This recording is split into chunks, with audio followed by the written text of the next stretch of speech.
If you've worked in educational technology for any length of time, you've heard the term learning object. So what is a learning object? A learning object is a collection of content items, practice items, and assessment items that are combined based on a single learning objective.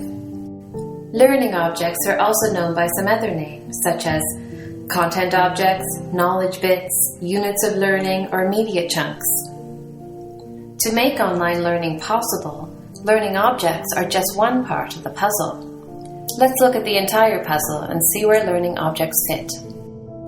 Meet Sandy and Bob. They both need to take a course on occupational health and safety.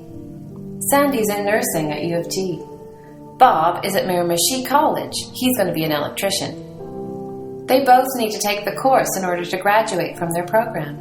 Both will go online to take their course. Sandy's will be for nurses, and Bob's will be for electricians.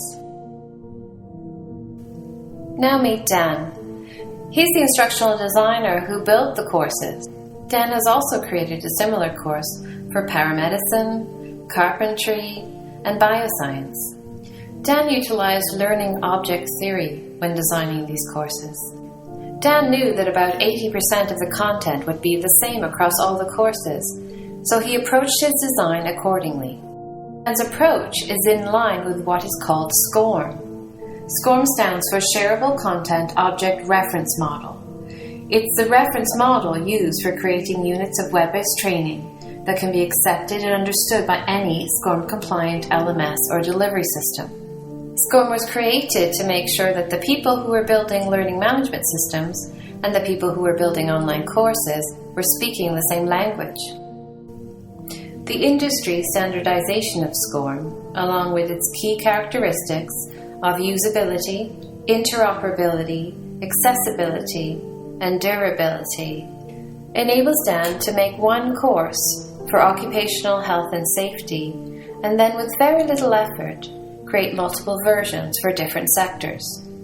The key to all of this is the learning object. Within the reference model SCORM, a learning object is called a SCO.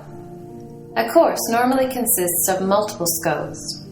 When loaded into a SCORM-compliant LMS, the SCOs and the LMS talk to one another via the API, or Application Program Interface. The SCORM package tells the LMS the sequencing and order of the SCOs, how the content is organized, including what files exist, as well as what information needs to be set, such as bookmarking, tracking, and scoring data. So back to Dan. He focused on the reusability of SCORM when designing his courses and defining the learning objects. After creating a master occupational health and safety course, Dan took 8 of the 10 SCOs and reused them in the other courses. 2 of the 10 SCOs were customized to meet the particular needs of those learners. It's important to point out that there is some criticism about learning object theory. The criticisms focus on the reusability in many contexts, perhaps rendering it not useful as a result. Despite these criticisms, the reusability of SCOs is an important factor in the production of e-learning courses. So that is the learning object in today's world of e-learning. But what's most interesting is the future of the learning object. There's a new standard evolving for e-learning called XAPI, or Experience API. This new standard is quite exciting as it goes way beyond what SCORM currently does, allowing not just formal learning to be quantifiable and trackable, but also informal learning. Critical data from on-the-job training, mentoring, and offline social learning experiences can all be tracked, and combined with the data from formal learning experiences, it gives a more holistic picture of a learner's education.